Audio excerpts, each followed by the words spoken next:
राम राम हरे हरे हरे कृष्ण कृष्ण कृष्ण हरे हरे हरे राम राम राम हरे हरे हरे कृष्ण कृष्ण कृष्ण हरे हरे हरे राम राम राम हरे हरे हरे कृष्ण कृष्ण कृष्ण हरे हरे हरे राम राम राम हरे हरे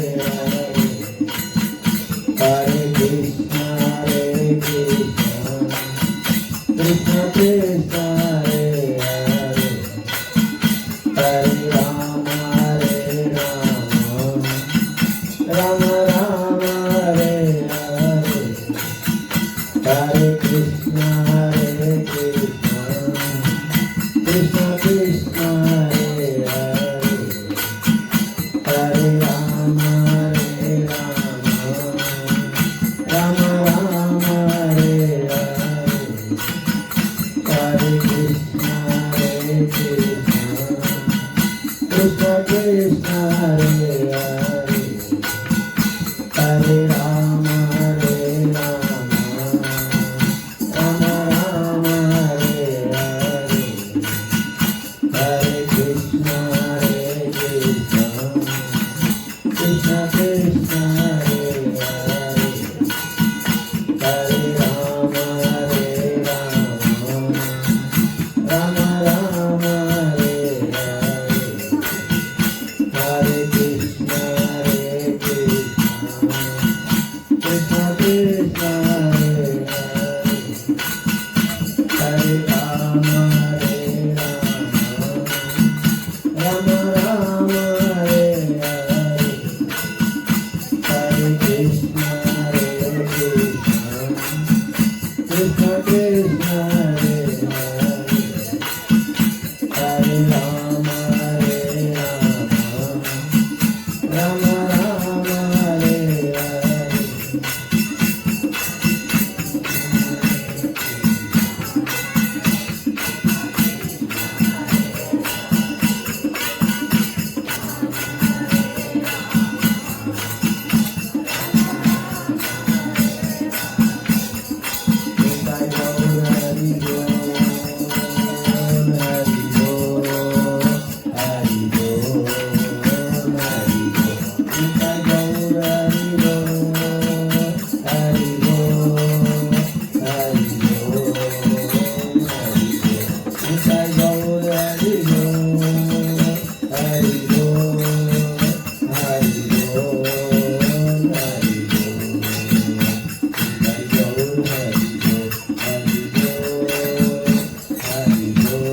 और उसके नीचे अपना तीर धनुष रख दिया और आराम करने लगा।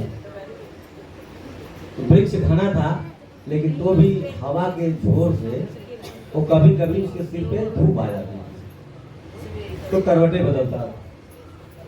तो उसी समय एक राजहंस पक्षी जा रहा था, तो उसने सोचा कि भाई इस मनुष्य के ऊपर थोड़ा छाया कर दे तो आराम से सो लेगा। तो उस वृक्ष पे वो पंख फैला के बैठ गया। जब पंख फैला के बैठ गया तो उसको छांव हो गई, तो वो आराम से गहरी नींद में सो गया। थकान थी, गर्मी के महीने में पसीना भी होने के बाद भी अगर थकान हो तो बहुत अच्छी नींद आती है, और वृक्ष का अगर छाया हो तो और अच्छा होता है। एसी भी फेल हो जाएगा। सो गया। कुछ देर के बाद एक कौवा आया। तो कौवा क्या करता है? बीट करता है। कहाँ करता है? मनुष्य के ऊपर ही करेगा। पाँव पाँव इधर उधर करेगा, और जहाँ मनुष्य खड़ा रहेगा वहीं बैठ करके बीट करेगा। अब उसके ऊपर बीट कर दिया, और उसके मुंह पे गिरा तो उसने हाथ लगा के देखा, अच्छा, तीर धनुष मार दिया, और राजहंस तो नीचे गिर गया। उसने कहा भाई मुझे क्यों मार दिया? बताया कि आपकी गलती यही है कि आपने संग दोष कर दिया। जब कौवा आया था तो तो आपको उड़ जाना चाहिए था। जब आप कुलीन घराने के हैं तो भी आपने दुष्ट का संग किया, इसलिए परिणाम ये हुआ। तो संग का बहुत बड़ा दोष होता है। हम कितने भी उच्च विचार के हों, कितने भी ज्ञानी हों, और कुछ क्षण ही अगर संग करते हैं ऐसे दुष्टों का, तो हमें जो है उसका प्रभाव हमारे ऊपर डाले। अच्छे का असर हो या ना हो, बुरे का असर अवश्य में होता है। इसीलिए संग से बचना चाहिए। जब कभी कोई ऐसे संग उपस्थित हो तो उससे चुप करा करके कीर्तन करो। चलो सखी, दीदी, मामी, बहनी जो भी बोलते हो बोलो, अभी इसको छोड़ो, ये तो बाद में बात कर लेंगे, अभी थोड़ा हरिनाम करते हैं, कीर्तन करो। उसको हटाओ, निंदा नहीं सुनना चाहिए, सुनने से अपराध लगता है। अब साधु संघ की महिमा सुनो। साधु संघ से क्या होता है? एक व्यक्ति जो है, उसकी खानदानी पेशा था चोरी करने का। क्या करता था वो? चोरी करता था। उसके बाप दादों से यही व्यवसाय उसका चलता रहा। उसका लड़का पढ़ रहा था, 12वीं जब पढ़ लिया तो कहा बेटा अब ज़्यादा जो है पढ़ाई करने की आवश्यकता नहीं है, अब तुम एक काम करो, जो पुश्तैनी व्यवसाय है उसको सीख लो। तो बोला क्या पुश्तैनी व्यवसाय है? बोला देखो बेटा, हम लोगों का बाप दादों से चला रहा बिजनेस चोरी करने का, तुम भी चोरी करो। बोला मुझे तो आता नहीं। बोला तुम चलो मेरे साथ। चोर अक्सर ही चोरी करते हैं, अकेले ही या दो होते हैं, 3-4 मिलकर के चोरी नहीं करते।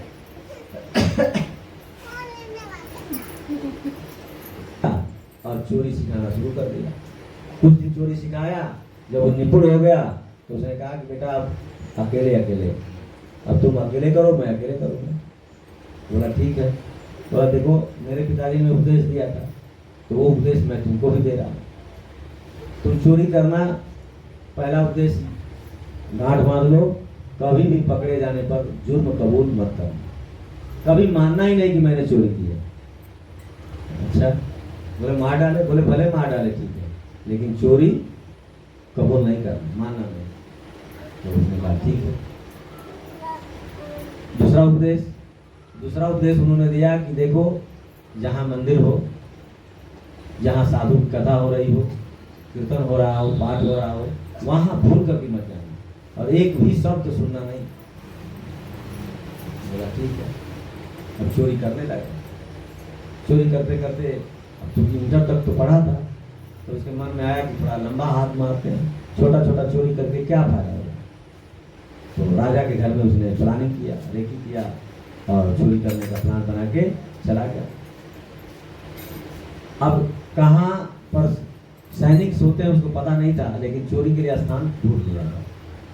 पहुंच गया अंदर तक और चोरी करने की व्यवस्था पूरी कर ली। वैसे ही जागरण होगा, सैनिक जग गए।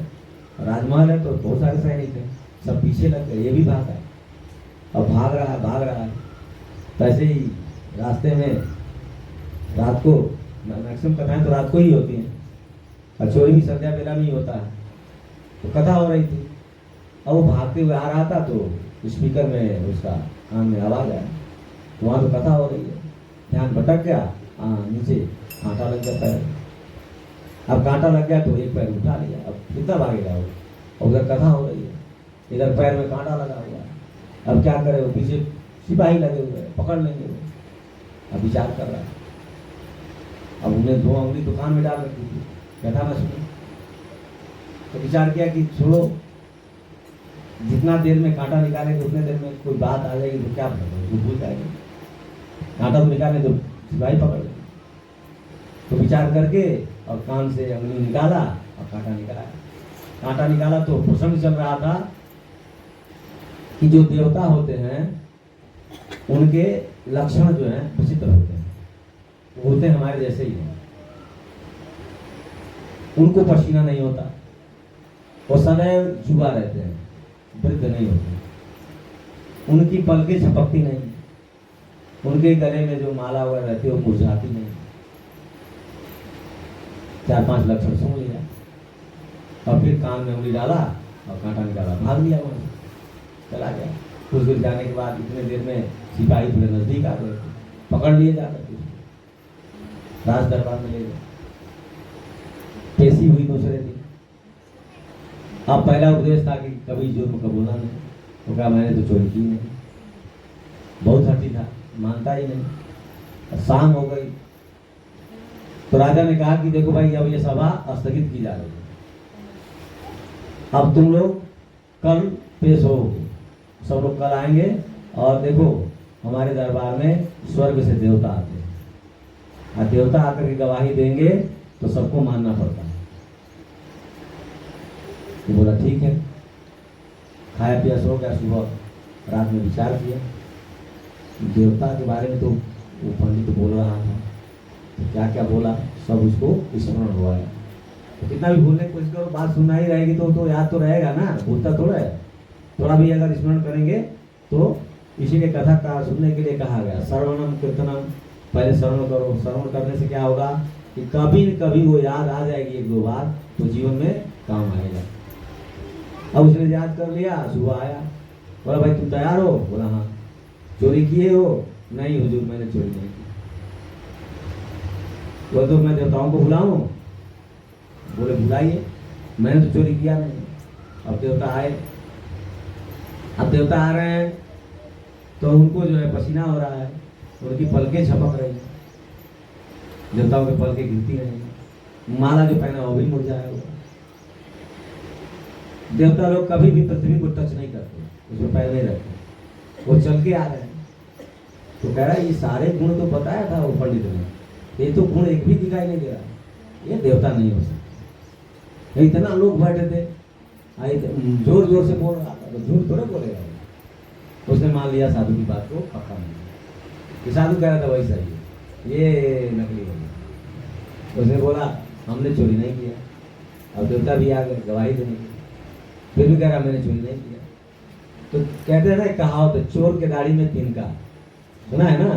तो जो चोर रहता है, अगर वो बाजार में है, पुलिस सब्जी खरीदने आ गई तो भाग लेगा वहां से, उसको डर रहता है कि हमको पकड़ लेगा, तो उसके दाढ़ी में तिनका। अब वो तो डरता नहीं है, राजा देख रहा है कि इतना बड़ा व्यवस्था होने पर भी इसको डर नहीं हो रहा है।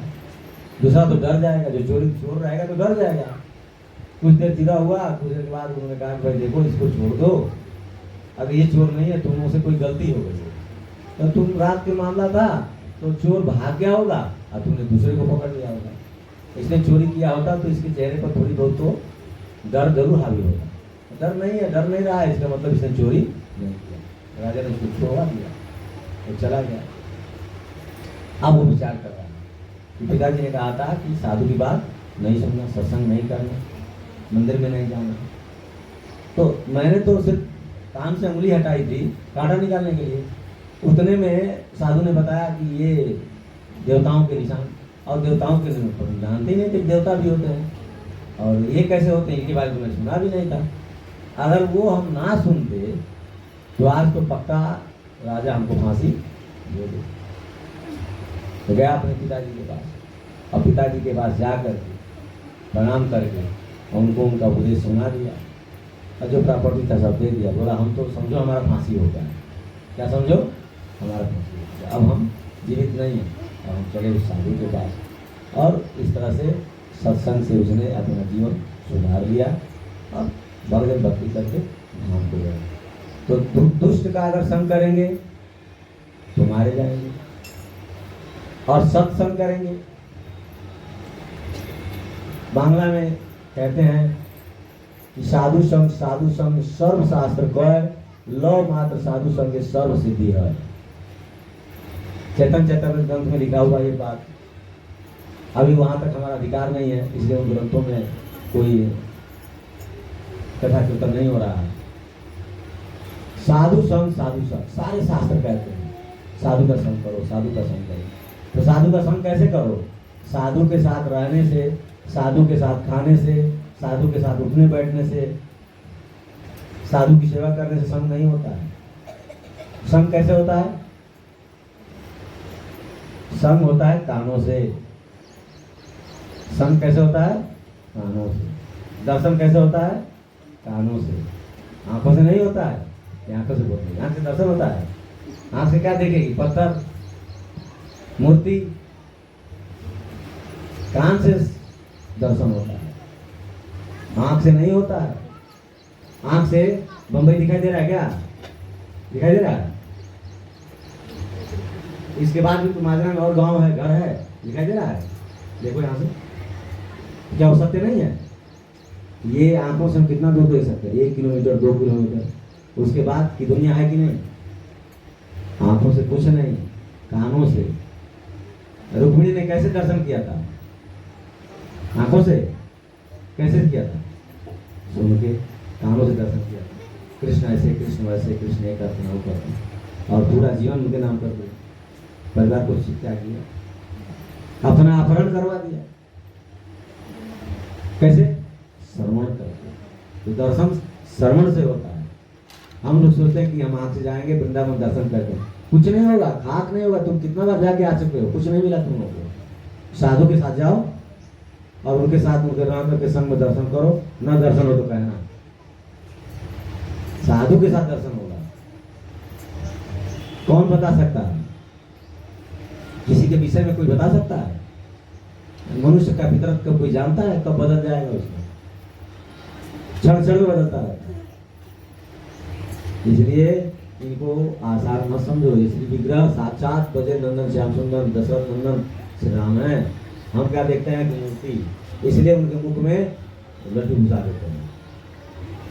नहीं तो अगर ये समझ जाते कि हम इनको भाव से भोग लगाएंगे, खा लेंगे, तो वहां पर जल थाली में भोग लगा करके उनको खिलाते, प्रेम से बैठ जाते, कीर्तन करते, गुणगान करते और खाते बैठ करके, पर्दा लगाते। ऐसे थोड़ा खा लेंगे लोग। भोजन, स्त्री और धन, 3 चीज पर्दे की है, शास्त्रों में कहा गया है। अब भले कोई नंगे घूम रहा है तो घूमने दो, वो तो कलयुग का दोष है, तो घूमेगा ही। और घर में अभी शादी करके आई और वो लड़की जो है दुपट्टा भी नहीं डालती, ऐसे ही घूमती है, तो थोड़ा स्त्री का वो स्वरूप है, तो बिगड़ा हुआ स्वरूप है। धन छिपा करके रखते हैं, धन थोड़े कोई लेकर के सभी मोती दिखाता है। इसलिए धन और भोजन, भोजन भी छिप करके खाने की चीज होती है, पर्दे में खाया जाता है। घर में खाते हैं लोग, बाहर थोड़े सड़क पर लेके भोजन खाते हैं। अब आज तो जमाना ही आ गया है सड़क पे खाने के लिए, और ठेला लगाया हुआ है, बड़े बड़े वो काले वाले मक्खियाँ भर भर उसमें जंगल कर रही हैं, खा रहा हूँ, गवा गप चला रहा है। खाओ भाई, मरो, कोरोना आएगा, क्या करोगे? आएगा, इसी तो आता है, क्योंकि हमें शुद्धता रखते नहीं, सूची रखते नहीं हम, और दोस्त दूसरे को देते हैं। फिर आएगा, फिर इंजेक्शन लगेगा, फिर टीका लगेगा, भोगना पड़ेगा हमें। तो पहले छुआछूत मनाते थे, डेयरी पर कोई चढ़ गया तो उसको बाहर, यहाँ सफाई वहाँ सफाई, कहाँ से आ रहा है, हाथ धोकर के आओ, पाँव धोकर के आओ। माताएं बाहर से आती थी तो बिना नहाए अंदर प्रवेश नहीं करती थी, झाड़ू भी बिना नहाए नहीं लगाती थी। हमारे जैसे थोड़े कि झाड़ू पहले लगा दो, सफाई कर लो तो नहाएंगे, नहीं, झाड़ू भी लगाएंगे तो नहा करके। क्यों? तो झाड़ू कौन है? साक्षात लक्ष्मी है, और उसको तुम हाथ लगा दो बिना नहाए।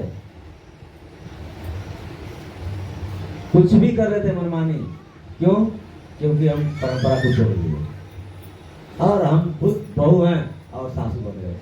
सासू सीखेंगे नहीं, तू क्या सिखाएगी? बुढ़िया तेरे को मालूम नहीं है, जमाना बदल गया, अभी मैं सिखाती हूँ, ऐसे चलता। तो क्या होगा भाई? विश्व पैदा होगा ही, जो चीजें उसको हम छोड़ेंगे और नई नई चीजें धारण करेंगे। उनका काम ही क्या है? उनका काम ही है, उन्होंने अपने रास्ते सीखा है, फिर आपको सिखाएंगे, फिर आप सीख लोगे तो आप अपने बहू को सिखाओ। तो डिसिप्लिन जब हमारे अंदर रहेगा, जब हम उसको समझेंगे कि हम भी कभी सास बनना है, तो हमें अपने सास की खूबी धारण करना चाहिए, तब हम कभी सास बनता है। सास तो बनी नहीं, वो बहू बनी नहीं, और सास बन गई आगे, फिर झगड़ा होगा। 1-2 पीढ़ी आते आते झगड़ा शुरू हो जाएगा। क्यों शुरू हो रहा है? इसी के कारण, क्योंकि हम चीजें धारण नहीं कर रहे।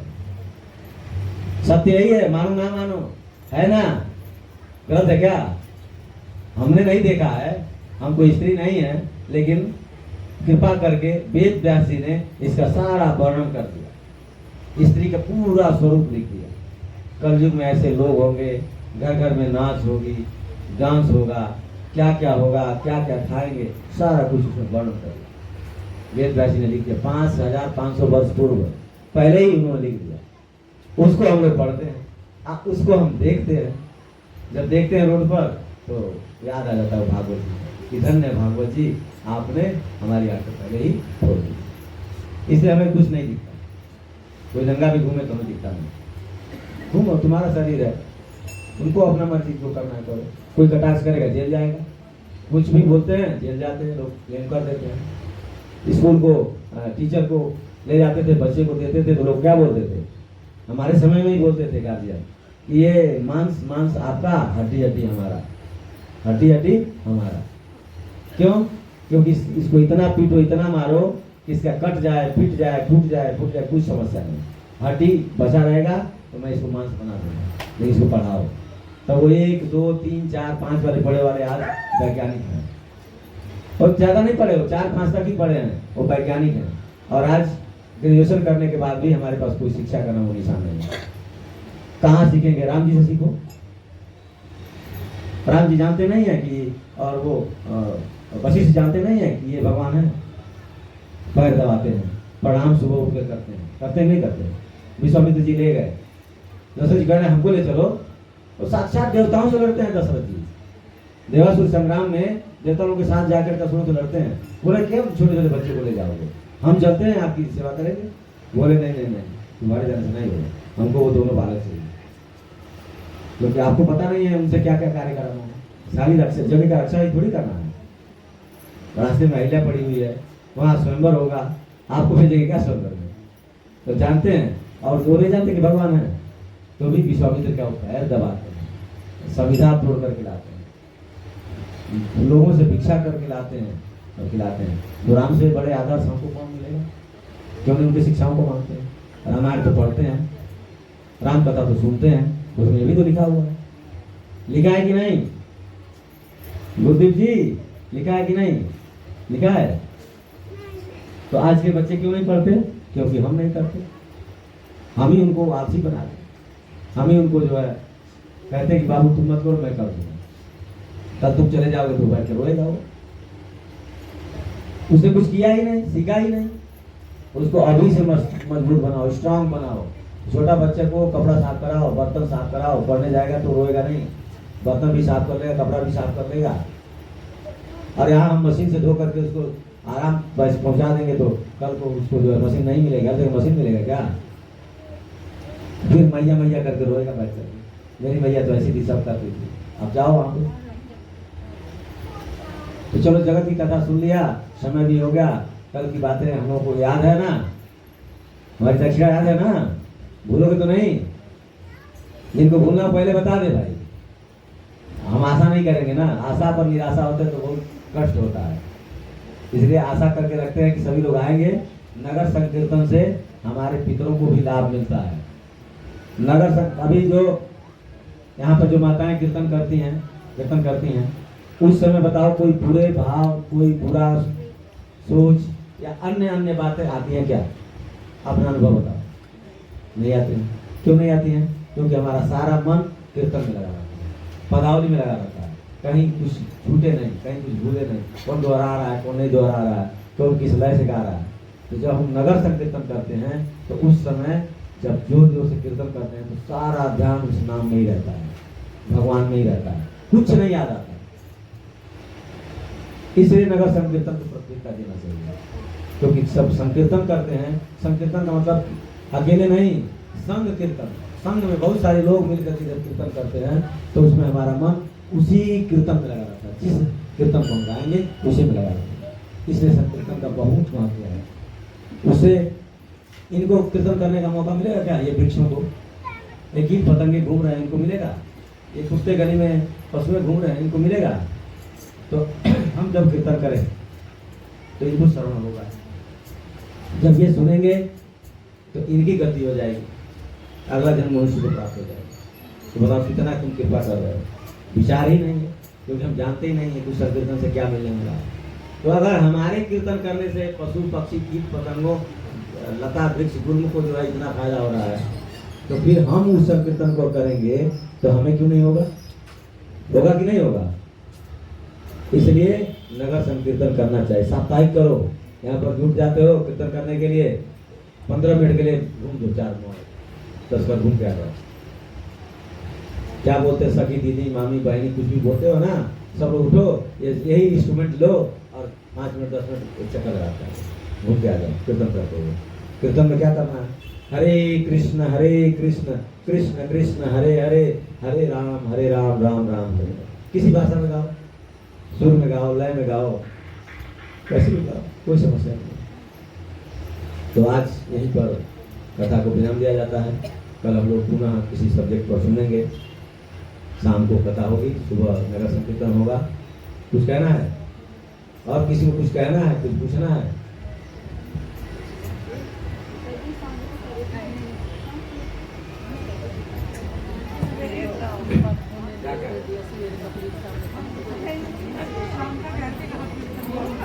शाम को कथा तो यहाँ कीर्तन, कल संडे है ना, तो संडे में कौन सा काम करोगे?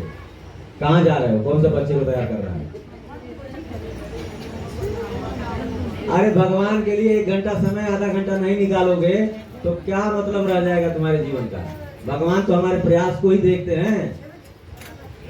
आधा घंटा आना, 5:30 बजे से लेकर 5:30 बजे करना, थोड़ा दूर करके चले आएंगे, नहीं ज्यादा दूर जाएंगे। कोई जरूरी थोड़ा है कि 5 किलोमीटर लंबा जाएंगे 2 घंटा करेंगे। आधा घंटा, 40 मिनट, 45 मिनट कर लेंगे, हो गया, आ जाएंगे। फिर अपने अपने काम में लग जाओ। कोई भी काम आधा घंटा बाद भी होगा। पूजा भी करोगे ना, अगर किसी का नियम है कि 5 बजे हम ठाकुर पूजा लगाते हैं, उनको सोने दो, 5:30 बजे जगह, कोई दोष नहीं लगेगा। भगवान के नाम के लिए, भगवान के कीर्तन के लिए अगर साक्षात विग्रह को छोड़ के जाते हैं, कोई दोष नहीं लगता है। लेकिन अगर संकीर्तन छोड़ दिया और भगवान की सेवा में लगे रहे तो दोष अवश्य लगेगा, क्योंकि वहां भी वही विराजमान है, वहां भी वही विराजमान है, अलग नहीं है। जाओ निधि वन में, देखो वहाँ रात को ठाकुर जी शयन करते हैं और वहाँ पर दातुन रखा रहता है, दातुन करते हैं, बिस्तर लगाया रहता है, बिस्तर पे चादर और तकिया जो है वो सब जैसे आदमी सोया रहता है ऐसे मिलेगा, श्रृंगार किए हुए मिलेगा। राधा रानी ने श्रृंगार किया है, हाथों में चूड़ियाँ कहीं और कहीं और, पहले वो सजा के रखी जाती है, सजा खुलेगा सब बिखरा हुआ मिलेगा।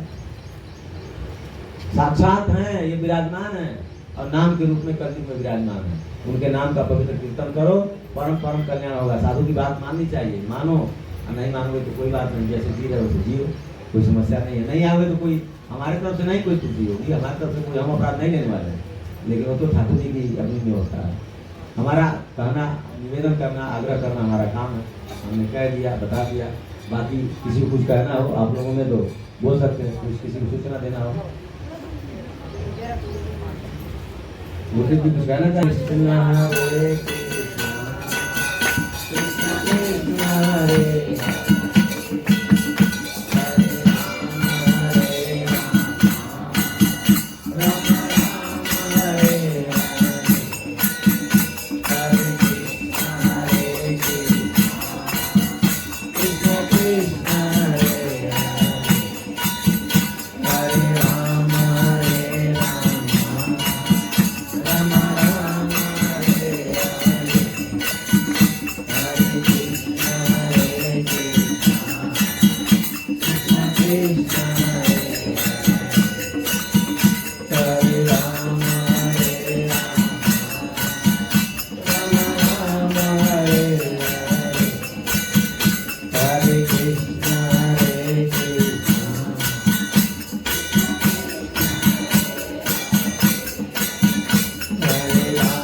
Krishna